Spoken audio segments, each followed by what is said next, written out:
Good morning, Jerry. May mga naitala na bang karahasan dyan sa lalawigan ilang araw bago sumapit ang BSKE, Jerry? Yes, amigo, wala pa namang naitatalang insidente ng karahasan na ngayon papalapit na nga ang Barangay at Sangguniang Kabataan Election o BSKE dito sa tatlong isla ng Masbate. Posibleng isailalim sa COMELEC control ang apat na munisipalidad na tinukoy ng Commission on Elections o COMELEC Masbate na nasa red category ngayong nalalapit na ang Barangay at Sangguniang Elections o BSKE sa buwan ng Oktubre. Kabilang sa mga ito ang mga bayan ng Aroroy, Balud, Palanas at Placer na may indikasyon na mahigpit at mainit na tunggalian na magkakalabang partido politikal sa Masbate.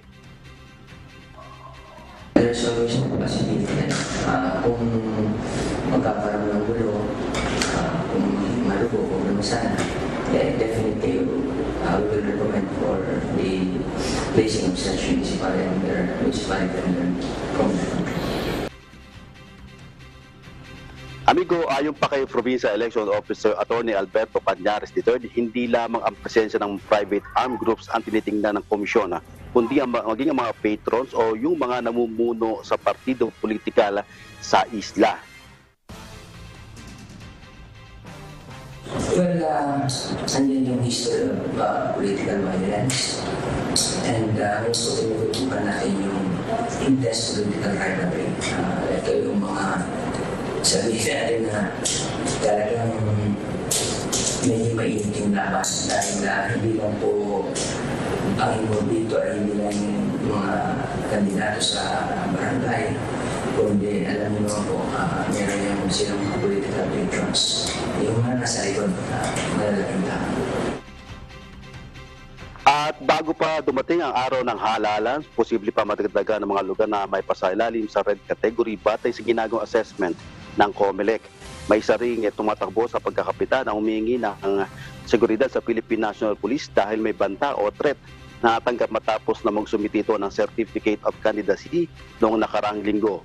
Hihingi naman ng karagdagang puwersa ang Masbate Police Provincial Office o Masbate PPO sa Regional Office para sa nakikitang kakulangan ng tauhan na magbabantay sa mahigit 500 mga barangay sa probinsya.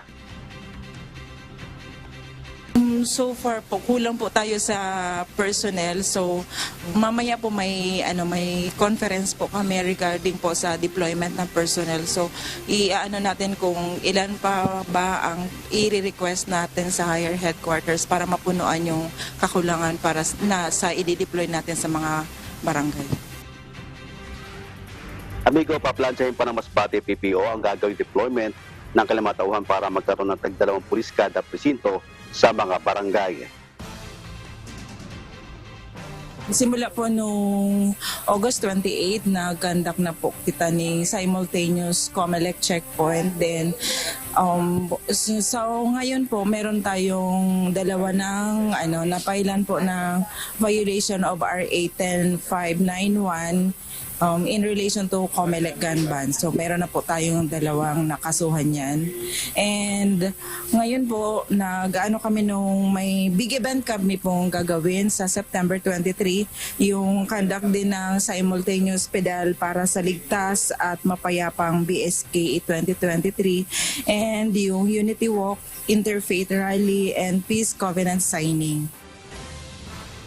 Amigo, may makaragdagang pampuwersang inaasahan ng PNP, partikular ang 2 batalyon ng Philippine Army, ang 2nd IB at 96 IB, bagay ang SAF o Special Action Force para sa pangangalaga ng seguridad sa lalawigan. Mag-oorganisa naman ang Masbate PNP ng iba't ibang sabayang aktibidad gaya ng Peace Covenant, Unity Walk sa darating September 23 na bahagi na paghahanda sa BSKE. Yan ang balita mula dito sa Masbate. Balik sa iyo, amigo. Oo, Jerry, kamusta na ngayon ang sitwasyon doon sa apat na lugar na ilalagay sa COMELEC control, Jerry?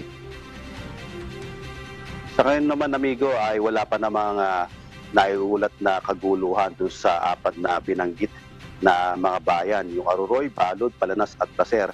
At tahimik pa naman sa ngayon. At ito nga yung tinututukan o binabantayan itong Commission on Election o COMELEC Masbate dito nga sa palalapit na BSK o Barangay Sangguniang Kabataan Elections dito sa isla ng Masbate, amigo.